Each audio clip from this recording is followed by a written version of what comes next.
comprehensive. And the next thing is to make a personal brand identity guide. Whenever a logo is made, people put together what's called an identity guide to make sure that people, when they use their logo, will use it the same way that they want it to. So you're going to go under File. You're going to be an illustrator again. You want to go under File, New, Document. And depends on which way you want to do it. I'm going to still do 8.5 by 11, but I'm going to do mine landscape. Make sure it's inches and hit create. Alright, so I'm going to go back to my logo comp. If you didn't have it open, you can open it up. I'm going to select the spot color logo, copy it, Command or Apple C on the keyboard, go to my untitled and paste it in. You're going to put your logo up to the top. Don't go all the way to the edge. You can make it a little smaller if you want. Then we're going to go File, Save As, and you want to save it under your folder, under your period, Identity Guide with your initials. So I'm going to go to the desktop, under Graphic Arts 1, Students, Period 4, My Name, Personal Brand, and this time we're going to call it Identity Guide with my initials. Whoop, spell it right. And then I'm going to save it there. Why you want to save and save often. Alright, so this is my logo. It's showing it as a 2-color logo. You can do 2-color, 3-color, 4-color. I'm going to let you choose. When you do this, you're going to use the type tool, and I'm going to click. And this one's going to be adjectives that describe the brand. Now you've already figured these out. You figured them out with your assignment 1, so you might have to go back to step 1 and adjectives that describe my brand, and I'm just going to put them down. I'm going to say relaxing, refreshing, fun, stress-free, rejuvenating,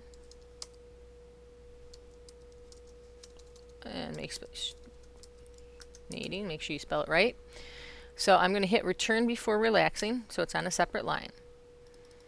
You may change it to whatever color, whatever typeface, as long as it's readable, legible. I'm just going to close out a few things so you can see it. Alright, so that is your adjectives that describe you, or describe the brand. Now I've got this logo, and I'm also going to probably put in my 4-color logo. So I'm going to go up to 4-color. I'm going to go under Windows to Layers. Click on the 4-color, make sure you unlock it, and then lock the spot. Click on it, copy, Apple C, Apple V, paste it in, and then scale it down. So now I've got my black, my 2-color, and my 4-color. I like the 4-color, but I want to also tell what colors I'm going to use with it, so we'll go through that in a second. So those are my adjectives for it. Next, I'm going to put in patterns. Patterns that I like, styles and patterns. So to duplicate this, I'm going to hold down the Option key. I'm on the hollow arrow. Option key. I was on Control. Drag it down, let go. And then where it says adjectives, I want to call this styles and patterns. If you make a rectangle box, and I'm going to make a couple of them. So I made one. I want to make it the same size, so hold the Option key, and then I can drag it over. If I hold the Shift key, I can select them both, hold the Option key, and drag them down. So I want you to find styles or patterns that describe you. The nice thing is they're already in here, or describe this brand. So if I go under Windows, and then we go under Swatches, this shows colors, but it also has patterns. So up in the upper right, there's 3 little lines. Go Open Swatch Library, Patterns, and I'm just going to start with a basic one. And you can scroll through. If you want to see your icons larger, small thumbnail, let's do large thumbnail so you can see them bigger. And you can just scroll through them. Once you find a pattern that kind of goes through, oh, that's a pattern that definitely means R&R Travel Agency. That's a pattern I would like to use because it's got waves. You can scroll through, find ones that you think fit your brand. Let's see, I'm just looking through them. As you can see, there's a ton of them. And if you don't like them, you just click to the next one. There's a ton of different personalities out there. You even got some patterns of animal and nature skins. Let's see. Now see, that looks like something I would do because it's like tropical. It's got bamboo. So I've got two patterns there that I would like. Maybe yours is going to be simple or just lines. You may choose a pattern. Whoop. I turned down the color. So I'm going to go through, and I like that one because it's greens. And that's more like fire. I don't really want fire. But I do like the swirls. I think I like the green swirls better. So patterns that appeal to me, that go through my style of what this would be. Next one is colors. So hold on the Option key. And I'm going to change the type to colors. With this one, you're going to do 4 boxes. What these we're going to make is Pantone colors. So when you go to Pantone, remember there was some Pantone colors that we chose before. I've got 2 in here. So it's got the little dot at the bottom. So that's one of them. That's Pantone 285. So I click underneath it and I type Pantone 285. Now you might have a whole bunch of different colors. So I'm making it smaller. And then if I take my hollow arrow, which is a selection tool, and I drag it over both, I got those both selected, hold the Option key and the Shift, and I can duplicate it. And I'm going to do a couple of them because I think the blues. I'm going to do a green and a yellow. So the other blue I wanted to use was this one, which was 285. Oh wait, this one was 7687. Okay. If you hold it over it, it'll tell you 7687. 7687. All right. So I got 285, and then other colors I want. I want that nice yellow and the nice green. So you just scroll through until you find the colors that you like. I think the yellow 123 should be good. So I click on that. So that's Pantone 123. And then I'm clicking on the blue. And I want that to be a nice green. So I find that's too bright of a green. That's not green enough for me. And then you're going to find the other green that you would like to use. Like I said, you can scroll through. You should be able to find the colors you would like to use. Every color is in there. And if you want to see what it's going to print, you can look at what's printed out already in the Pantone style guide. Okay, I like that green. So that's just Pantone green. So pick 4 colors that you want to use as your spot colors.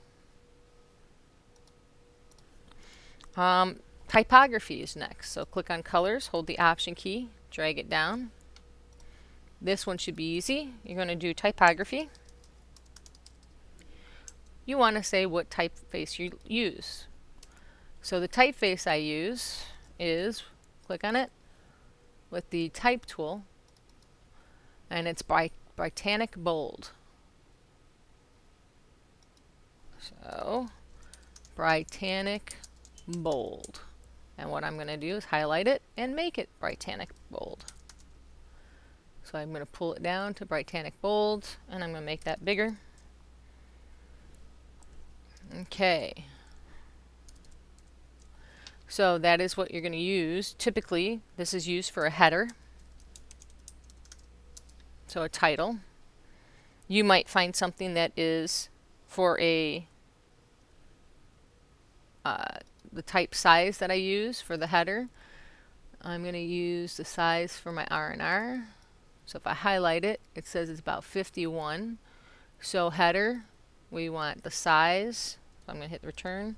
Size, I'm going to say 50. PTS, points. You can make that smaller if you want. Alright, now I also like for the subheader, so the line underneath, so instead of it just being header, I'm going to call it subheader. That one is about 32, so I'm going to put 32 points. Okay, now if you have other typefaces that you use with yours, you can put that down. So let's say if I'm going to type something else out, I'm not going to use Britannic Bold as my regular typeface that I use. So for copy or text, I will probably use just a simple sans serif typeface. So I'm going to look through what typefaces I want to use. Actually, I might use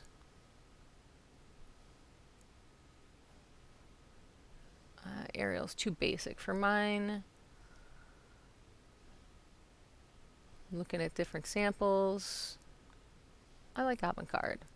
So I will put down avant-garde. And then for this typeface, I'm going to want to say 12 points.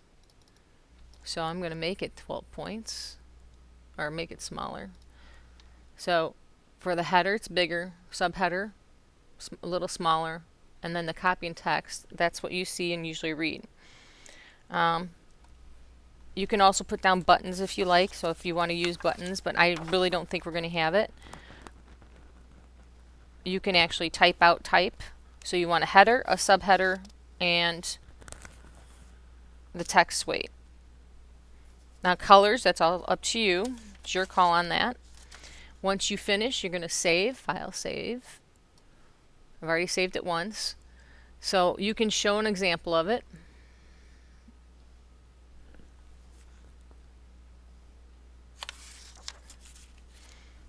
If you'd like, and I'm just going to move it down. The other thing you might want to make, just in case you do a link, so I'm just duplicating it again. I want avant-garde italic for links. And then it will be not only avant-garde, but it will be, I've got to find it. We've got it in here somewhere. Avant-garde, if you hold it down, it'll probably be book oblique. So it's called book oblique for links. And that could also be 12 points, and I could put down or smaller. And this will be, you never want to go smaller than 9 point for text or 7 points. So 7 to 10, 12 or 9 to 12. Those are your two type.